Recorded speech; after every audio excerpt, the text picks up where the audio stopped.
அனைவருக்கும் வணக்கம். இன்னைக்கு இந்த அறிவோம் ஆன்மீகம் என்ற ஜோதிட சேனலில் நம்ம நட்சத்திரங்கள் வரிசையில் விசாக நட்சத்திரத்தை பற்றி பார்த்துட்ருக்கோம். அதனுடைய கடைசி பகுதி, அதனுடைய சிறப்பு அம்சங்கள் என்ன அப்படின்ற இந்த பகுதியில் பார்க்கலாம். சரிங்களா? இந்த விசாக நட்சத்திரம் வந்து பார்த்திங்கன்னா முதல் 3 பாதங்கள் வந்து துலா ராசியில் வரும். கடைசி பாதம் மட்டும் விருச்சிக ராசியில் வரும். சரிங்களா? இந்த விசாக நட்சத்திரோட அதிபதி பார்த்தோம் அப்படின்னா வந்து குரு பகவான் ஆகுவார். இந்த நட்சத்திர ராசி அதிபதி பார்த்தோன்னா சுக்கிரன், துலா ராசி சுக்கிரனும் விருச்சிக ராசி செவ்வாயும் வருவாங்க. ஓகேங்களா? இவர்களோட சாயல் வந்து இது 3ம் கலந்த சாயலாக இருக்குன்னு எல்லாருக்குமே தெரியும். சரிங்களா? இந்த விசாக நட்சத்திரத்துக்கு பார்த்திங்க அப்படின்னா சிறப்பு என்ன அப்படின்னா, இவங்க வழிபட வேண்டியது பார்த்திங்கன்னா பெருமாளை வழிபடுறது மேலும் சிறப்பு அப்படின்னு சொல்லலாம். என்ன அப்படின்னா வந்து இவர்கள் வந்து பார்த்திங்கன்னா இந்த விசாக நட்சத்திர சிறப்புகள் என்ன அப்படின்னா பார்த்திங்கன்னா வழிபாடு தள்ள வேண்டிய ஸ்தலங்கள் அப்படின்னு பார்த்தோம் அப்படின்னா வந்து உங்களுக்கு திருச்சி பக்கத்தில் வந்து பார்த்திங்கன்னா லால்குடின்ற ஊர்லேருந்து 12 கிலோமீட்டர் தொலைவில் போனாங்க அப்படின்னா நத்தம்ன்ற ஒரு ஊர் இருக்கும். அந்த ஊரில் வந்து பார்த்திங்க அப்படின்னா வந்து ஆதிமூலநாதர் அப்படின்ற கோயில், பெருமாள் கோயில். அங்கே கஜேந்திர வரதர்ன்ற பேரில் பெருமாள் வந்து அருள் பாலிக்கிறார். அங்கே வந்து பார்த்திங்கன்னா வந்து தலை விருட்சம் வந்து பார்த்திங்கன்னா விலாமரமாக இருக்கும். இந்த விசாக நட்சத்திரத்தோட விருட்சம்னு பார்த்தோன்னா வந்து அது வந்து விலாமரம் தான் வரும். சரிங்களா? அதே போல் திருநெல்வேலி மாவட்டத்தில் வந்து பார்த்தோம் அப்படின்னா வீரநல்லூர்ன்ற கிராமத்துலேருந்து உங்களுக்கு 7 கிலோமீட்டர் தொலைவில் போனீங்க அப்படின்னா வந்து உங்களுக்கு வந்து கஜேந்திர வரதராஜ பெருமாள் ஆலயம் ஒன்று இருக்குது. சரிங்களா? அங்கேயும் வந்து தலைவிருட்சமாக வந்து விலாமரம் தான் கும்பிடும். இது வந்து இந்த ஊருக்கு வந்து விசாக நட்சத்திரத்துக்கான சிறப்பு ஸ்தலங்களாக இது கருதப்படுறது. மேலும் வந்து பார்த்திங்கன்னா இங்கே பெருமாளுக்கு வந்து கஜேந்திர வரதன் பேர் வர்றதுக்கு காரணம் என்ன அப்படின்னு பார்த்தோம் அப்படின்னா வந்து மகாவிஷ்ணுவோட பக்தர்களில் வண்ணன் ஒருவன் வந்து என்ன பண்ணுறாரு, எப்போவுமே வந்து தியானத்திலேயே இருக்கார். மகாவிஷ்ணுவன் தியானத்தில். அப்படி அவர் தியானத்தில் இருக்கும்போது ஒரு வாட்டி வந்து என்ன பண்ண துர்வாசர் வர்றார். துர்வாசர் வந்து என்ன பண்ணுறாரு அப்படின்னா இவர் வந்து பார்க்கறதுக்காக அவர் வரதை கவனிக்காமல் இவர் வந்து தியானத்திலே இருக்கார். அப்படி இருக்கச்ச வந்து அவர் கோவம் வந்து நீ வந்து யானையாக மாறு அப்படின்னு சொல்லிட்டு சாபம் கொடுத்துட்றாரு. சாபம் கொடுத்தோன்னே இந்த மன்னன் வந்து யானையாக மாறிடுறான் கஜேந்திரன். அப்போ அவர் வந்து அவர்கிட்ட மன்னிப்பு கேட்குறாரு. அது மாதிரி வந்து நான் மகாவிஷ்ணுவோட தியானத்திலே இருந்தாலும் நீங்கள் வந்து அதை கவனிக்க நான் மன்னித்து எனக்கு வழி சொல்லுங்கள் அப்படின்னு சொல்லிச்சு. அப்போ அவர் துர்வாசர் என்ன சொல்கிறாரு, உனக்கு வந்து அதே மகாவிஷ்ணுவாலே உனக்கு வந்து சாப விமோச்சனம் கிடைக்கும் அப்படின்னு சொல்லிட்டு அவர் போயிடுறார். அப்படி போச்ச வந்து அவர் வந்து என்ன பண்ணுறாரு அப்படின்னா வந்து பெருமாளுக்கு வந்து டெய்லி வந்து தாமரை மலர்கள் வந்து சாத்திக்கிட்டே வரார். அப்படி சாத்திட்டு வரும்போது அது போயிட்டுருக்கார். அப்படி போயிட்டுருக்கச்சே வந்து என்ன ஆகுதுன்னா இன்னொரு இடத்துல வந்து இந்த காஞ்சிபுரம் பக்கத்தில் வந்து பார்த்திங்கன்னா ஒரு பொய்கை ஆறில் வந்து ஒரு நீர் இருக்கும். அந்த ஆற்று நீரில் வந்து பார்த்திங்க அப்படின்னா வந்து அந்த கந்தர்வன் ஒருத்தர் வந்து என்ன பண்ணிடுறாரு, அந்த ஆற்றுக்குள்ளே வந்து நீரில் வந்து உள்ளே உட்காந்துக்கிறாரு. அதில் குளிக்க வரவங்க இவங்களுக்கெல்லாம் வந்து இடையூறுகள் அதிகமாக செய்கிறாங்க. அவங்க காலை பிடிச்சி உள்ளே இழுத்து அவங்க அவஸ்தைப்படுறதுல ஒரு சந்தோஷம் அந்த மாதிரி இதில் இவர் பண்ணிட்டு ஒரு பிரச்சனைகள் கொடுத்துட்ருக்கார். அப்படி கொடுத்துட்டு வரச்சே வந்து என்ன ஆகுது அப்படின்னா வந்து அந்த துர்வாசர் வந்து காஞ்சி வரதராஜ பெருமாள் தரிசனம் பண்ணிச்சா அந்த இடத்துக்கு வரார். அப்போ வரச்சே வந்து அந்த பொய்கையில் வந்து அவர் வந்து குளிக்கிறதுக்காக வரும்போது அவர் கால் வைக்கச்சே வந்து என்ன ஆகுதுன்னா இந்த கந்தர்வன் வந்து அவர் காலை பிடிச்சி உள்ளே இழுத்துடுறான். உள்ளே இழுத்து இவரால் வந்து இழுக்க முடியாத இவர் வந்து என்ன பண்ணிடுறாரு, என்னை கால் இவ்வளோ பலம் கொடுத்து நீ இழுக்கிறதுனால நீ வந்து முதலையாக மாறு அப்படின்னு சொல்லிட்டு சாபம் கொடுத்துட்றாரு. அப்படி சாபம் கொடுத்தனா அவன் மனம் திரும்பி அவர்கிட்ட வந்து மன்னிப்பு கேட்டு அவர் என்ன சொல்கிறாரு, உனக்கு வந்து இந்த இதை இழுத்ததுனால உனக்கு வந்து பெருமாளோட சக்கராயுதம் வந்து உன் தலை எப்போ துண்டிக்கப்படுதோ அப்போ தான் வந்து உனக்கு சாப விமோச்சனம் கிடைக்கும் அப்படின்னு சொல்லிட்டு அவர் போய்ட்றாரு. அவர் போய்ட்டோன்னா அதே மாதிரி இந்த இது வரவங்களெல்லாம் இவர் வந்து இந்த முதலையாக மாதிரி இது பண்ணிகிட்டே இருக்கார். அப்போது ஒரு முறை இந்த மன்னன் கஜேந்திரன் யானையாக மாறிட்டால் இவர் வந்து அந்த பொய்கையில் வந்து தாமரை மலரை பார்த்து சரி இது பெருமாளுக்கு எடுத்து சாத்தணுன்றதுக்காக அந்த பொய்கைக்கு வர்றார். அந்த பொய்கையில் வச்சு ஒரு கால் எடுத்து வைக்கச்சு அந்த யானையை. அப்போ வந்து அந்த முதலையை வந்து என்ன பண்ணிடுது, இவரோட காலை பிடிச்சி உள்ளே இழுத்துக்குது. இது பலம் கொண்டு இவரால் தூக்க முடியாதனால இவர் துதிக்க இன்னைக்கு ஆதி மூலமே அப்படின்னு சொல்லிட்டு பெருமாளை கூப்பிடுறார்.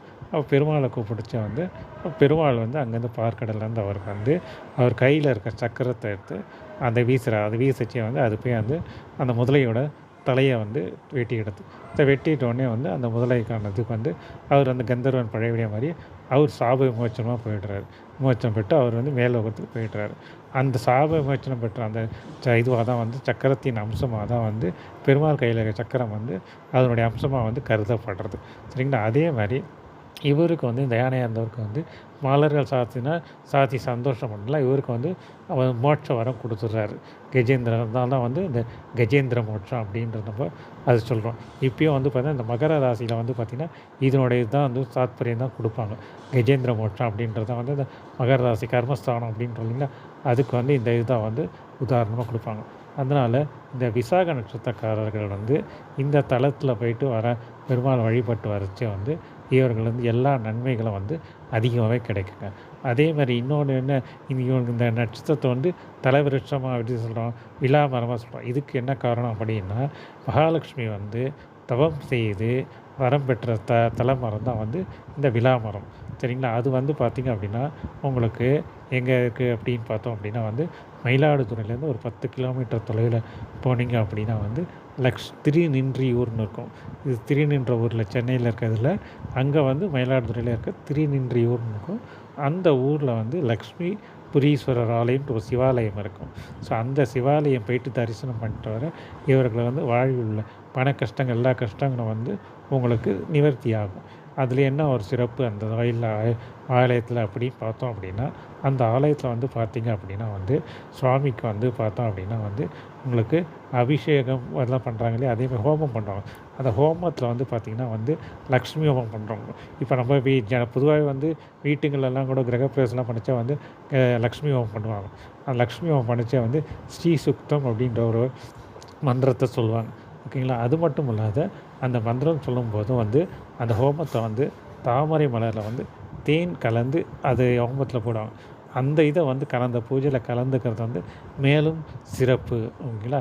அதனால் வந்து இந்த விசாக நட்சத்திர பண கஷ்டம் எந்த விதமான கஷ்டங்கள் இருக்கவங்க இந்த ஆலயத்தில் சென்று தரிசனம் பண்ணிட்டு வர்றதுக்கு வாழ்க்கையில் எல்லா வெற்றிகளும் கிடைக்குங்க.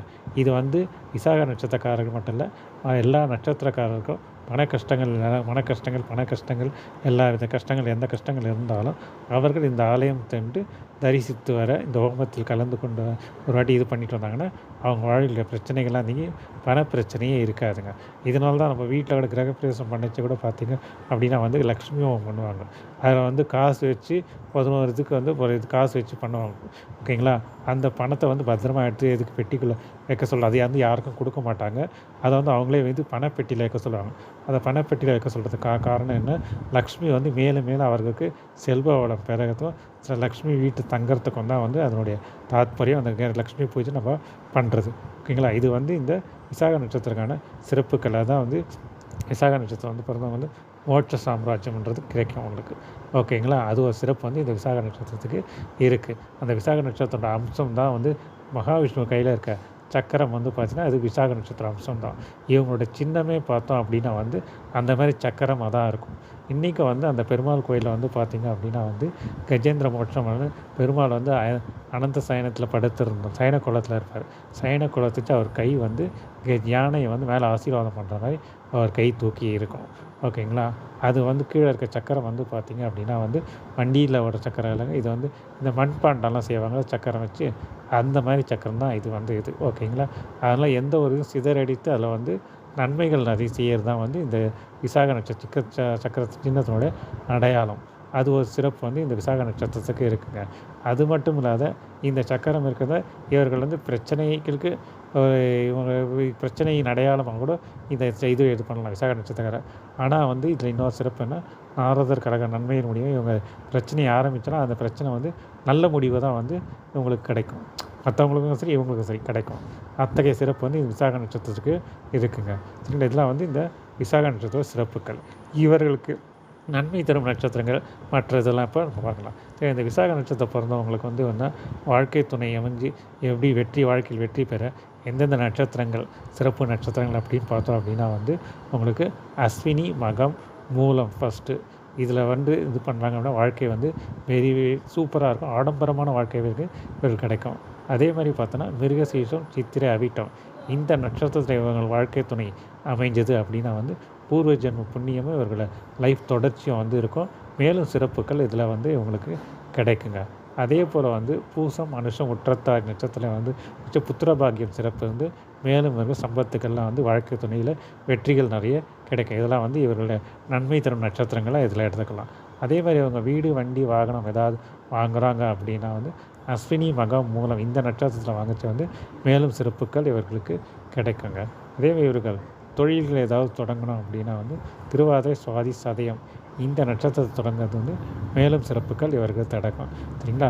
இதெல்லாம் வந்து இந்த விசாக நட்சத்திரம். இவங்க வந்து பார்த்தா மேக்ஸிமம் வந்து சொந்த தொழில் செய்கிறவங்க நிறைய பேர் இருப்பாங்க. நம்ம இந்தியா சொன்னேன் கேட்ரிங் பிஸ்னஸ் இருக்கும்.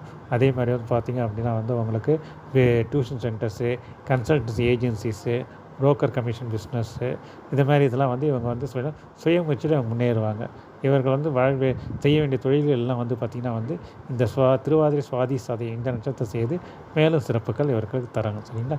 அது மட்டும் இல்லை, இந்த விசாக நட்சத்திரங்கள் வாழ்க்கையில் மேலும் வெற்றி பெற முருகப்பெருமானையும் அதே போல் வந்து தலமரங்கள் விழா தலமரங்கள சிவாலயங்களையும் பெருமாள் ஆலயங்களையும் வழிபட மேலும் நன்மைகள் இவர்களுக்கு கிடைக்குங்க.